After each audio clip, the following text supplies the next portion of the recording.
6 సంవత్సరాల్లో 65 చోట్ల ఉప ఎన్నికలొచ్చి ఖజానాకు పడ్డ భారీ సైజు రంధ్రాన్ని మొన్నటి జేడీ పేజీల్లో చదువుకున్నాం.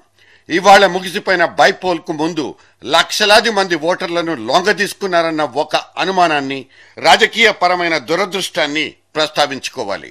ఓటుకు నోటనే ఈ కుంభకోణానికి అటు ఇటు ఏం జరుగుతోంది? ఓటు మీద ఓటరుకున్న అభిప్రాయంలో తేడా వచ్చిందా? ఓటుకు కూడా ఎంఆర్పీ రేట్లు నిర్ణయించే ఈ దౌర్భాగ్యాన్ని ఇంకా ఎన్నేళ్లు భరించాలి? అసలు ఇవాళ పోలైన ఓట్లలో అసలు వెన్ని, అమ్ముడైనవి ఎన్ని? ఒక రకమైన నిర్వేదన నుంచి పుడుతున్న ఇన్ని ప్రశ్నలకు ఇప్పుడు జవాబులు కావాలి.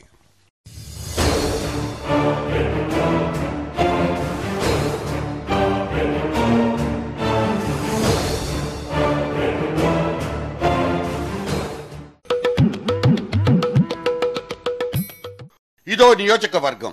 ఒక ప్రార్థనా స్థలంలో ప్రార్థనలు ముగించుకుని బయటకొస్తున్న జనాన్ని తెగ ఇబ్బంది పెడుతున్న ఈ జంట యాచకుల్ని చూడండి.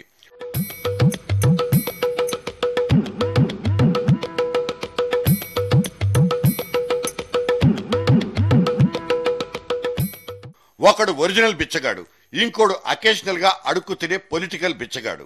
సామధాన భేద దండోపాయాల ప్రయోగాల్లో ఇది ఒక భాగం. రోడ్ల మీద జరిగే షోలు, పబ్లిక్ మీటింగుల్ని దడదడలాడించే స్పీచ్లు, ఇక్కడ గుడిమెట్ల దగ్గర బిచ్చగాళ్లు, ఇక చివరి గంటల్లో జోరుగా సాగే ప్రలోభాలు, ఓటర్ల చేతుల్లో వచ్చి పడుతున్న ఈ పచ్చనోట్లు, ఓటరు మనోగతాన్ని ప్రభావితం చేయడానికి ఇన్ని రకాల బలాత్కారాలు. ఇక ఏది మంచి ఏది చెడు అంటూ విచక్షణతో తీరిగ్గా ఆలోచించి ఓటేసే ఓపిక ఈ ఏక్ దిన్ కా సుల్తాన్ల వారికి ఎక్కడుంటుంది? ఉండనే ఉండదు.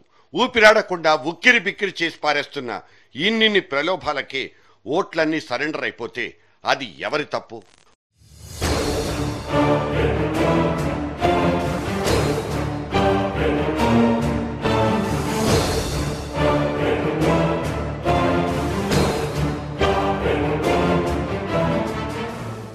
ఒక్క ఓటు తేడాతో తలరాతలు తారుమారైన తార్కాణాలున్నాయి. ఒక్క ఓటు తేడాతో ప్రభుత్వాలే కుప్పకూలిన చరిత్రలు మనకున్నాయి. ఒక్క ఓటు గెలిపించగలదు, అదే ఒక్క ఓటు ఓడించను గలదు. మరి ఆ ఒక్క ఓటుకు సొంతదారైన ఈ సామాన్య జనుడు తన ఓటు గురించి ఏమనుకుంటున్నాడు? ఎస్, తన ఓటుకున్న శక్తి మీద వాడికి సందేహం అనేదే లేదు. కాకపోతే ఇక్కడున్న మతలబల్లా ఒక్కటే, తనకున్న ఓటు హక్కు పవిత్రమైందా లేక బలమైందా? మీ పవిత్రమైన ఓటును మా గుర్తుకే వెయ్యండంటూ గోలపెట్టే లౌడ్ స్పీకర్ల సాక్షిగా ఓటనేది రాజ్యాంగం ఇచ్చిన మహాప్రసాదం. పవిత్రమైంది, పునీతమైంది కూడా. ఓటుకున్న పవిత్రత సంగతి ఏమో గాని దానికున్న బలాన్ని, అది పలుకుతున్న రేటును మాత్రం సామాన్యుడు బాగా నమ్ముతున్నాడు. అవసరాన్ని బట్టి అమ్ముకుంటున్నాడు కూడా. ఇక్కడే ఓటు హక్కు నిర్వీర్యమైపోతోంది. సామాన్యుడి చేతిలో పాశుపతాస్త్రం ఇలా అంగట్లో సరుకైపోతోంది. దేశంలో ఉన్న 80 కోట్ల పైచిలుకు ఓట్లలో సగానికి సగం ఓట్లు ఫర్ సేల్ అంటూ బోర్డు పెట్టుకుని నిస్సిగ్గుగా అమ్మకానికి రెడీ అయిపోతున్నాయి. ప్రభుత్వాల్నే శాసించగలిగిన ఓటు, మనల్ని పరిపాలిస్తున్న మహారాజుల్నే నేలకు దించగలిగిన ఓటు ఇప్పుడు బజార్న పడిపోయింది. తప్పెవరిది? కొనుక్కుంటున్న వాళ్ళదా లేక అమ్ముకునే వాడిదా?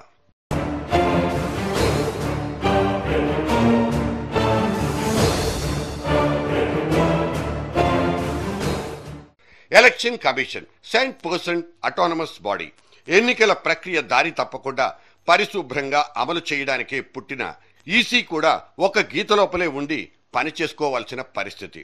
ఇన్ని మైకులే వాడాలి, కాన్వాయ్లో ఇన్ని కార్లే నడవాలి, గల్లీకి ఇన్ని జెండాలు మాత్రమే కట్టాలంటూ ఎన్నికల కోడ్ ఒకదాన్ని గాల్లో పెట్టి అడపాదడపా కేసులు రాసుకోవడం దగ్గరే మన ఎన్నికల కమిషన్లు ఆగిపోతున్నాయన్న ఆరోపణలు వినిపిస్తున్నాయి. మా చెక్ పోస్టుల్లో మొత్తం 42 కోట్లు దొరికాయోచ్ అంటూ లెక్కలు చెప్పిన భన్వర్ లాల్ వారు ఈ గడబిడనంతా ముగిసిపోయిన తర్వాత ఆ 42 కోట్లకు లెక్క చెప్తారో లేదో తెలీదు. చివరి 2 రోజులు అన్ని జిల్లాల్లో మందు షాపులు బంద్ అంటూ హుకుం జారీ చేసింది ఎలక్షన్ కమిషన్.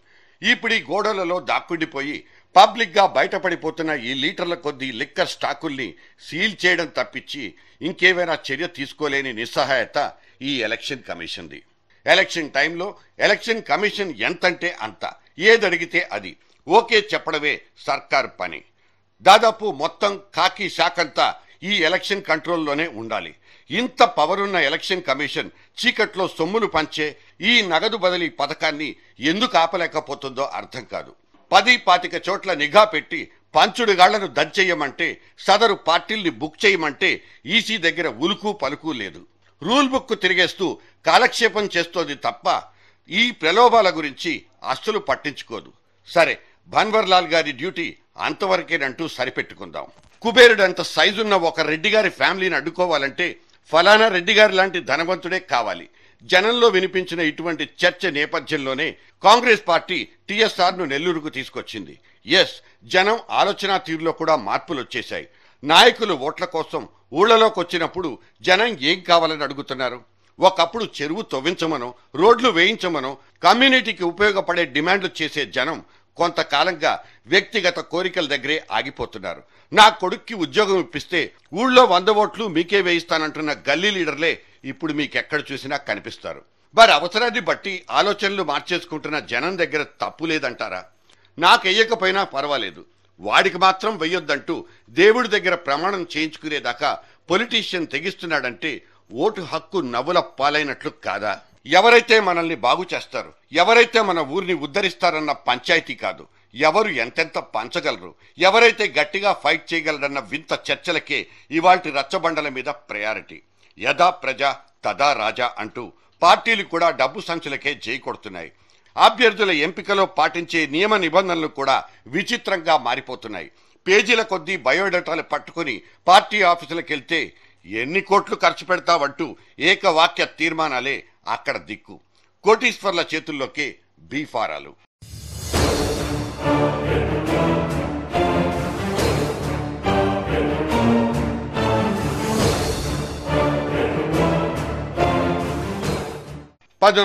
కి ముందు జెండాలు కుట్టుకోవడానికి, పాంప్లెట్స్ రాసుకోవడానికి మాత్రమే ఖర్చు పెట్టే రాజకీయ పార్టీలు ఇప్పుడు పూర్తిగా రంగు మార్చేసుకున్నాయి.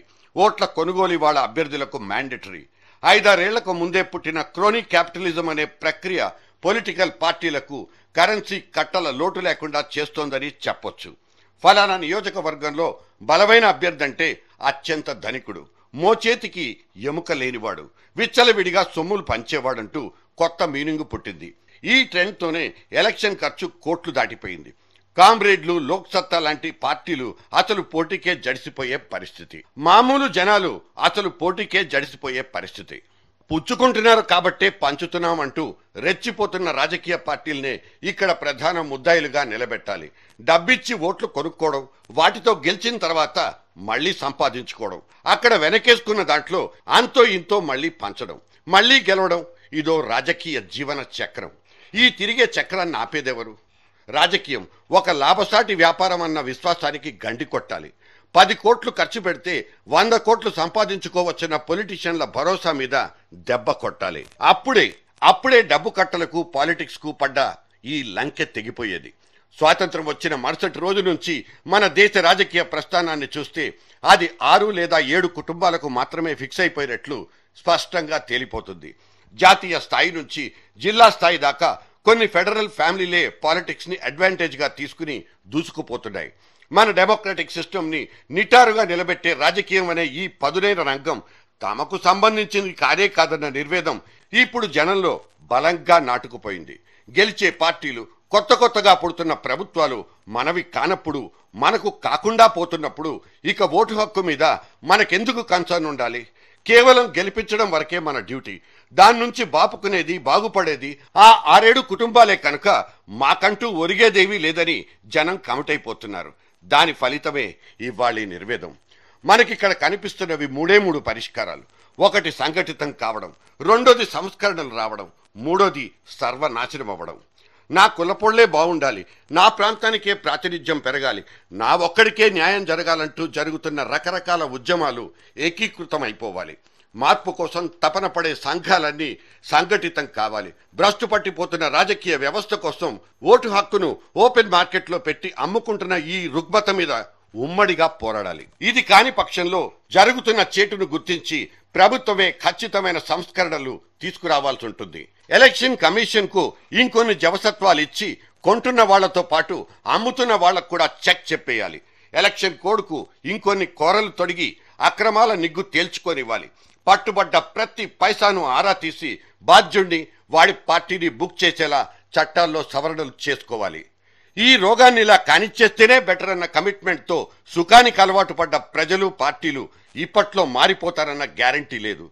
ఇప్పటికే బాగా కుళ్ళిపోయి కంపు కొడుతున్న వ్యవస్థను ఇంకా చివరి శ్వాస దాకా కుళ్ళబెట్టి అక్కడి నుంచి విధిలేని పరిస్థితుల్లో ఒక కొత్త తరాన్ని ఆవిష్కరించుకోవడం అంతే తప్ప ఈ గతి తప్పిన ఎన్నికలతో ఏలుకోవడానికి వచ్చే పార్టీలతో ఏమాత్రం మనుగడ సాగదన్నది ఒక నిష్ఠుర సత్యం. ఇవాళ ప్రజల సంపద మాత్రమే దొంగల పాలైందని వింటున్నాం. రేపటి రోజున మన ఒంటి మీదున్న గుడ్డల్ని కూడా బలవంతంగా విప్పుకెళ్లే రోజు రాదని నికార్సుగా చెప్పగలమా? ఓటనేది పవిత్రం కావాలనుకుంటే ముందు దాన్ని అమ్ముకోవడం మానేయాలి. రాజకీయాలంటే దండగ మాలిన వ్యాపారం అనే విషయాన్ని అటు పార్టీలకు నాయకులకు బుద్ధొచ్చేలా చేయాలి. ఈ దమ్ములేనోడు నేనో ఓటరంటూ ఉత్తిత్తుగా మీసాలు మెరేస్తే మాత్రం జరిగేది ఒరిగేది కూడా ఏమీ లేదు. డబ్బాలో గులకరాళ్ళు మోగించినట్లే.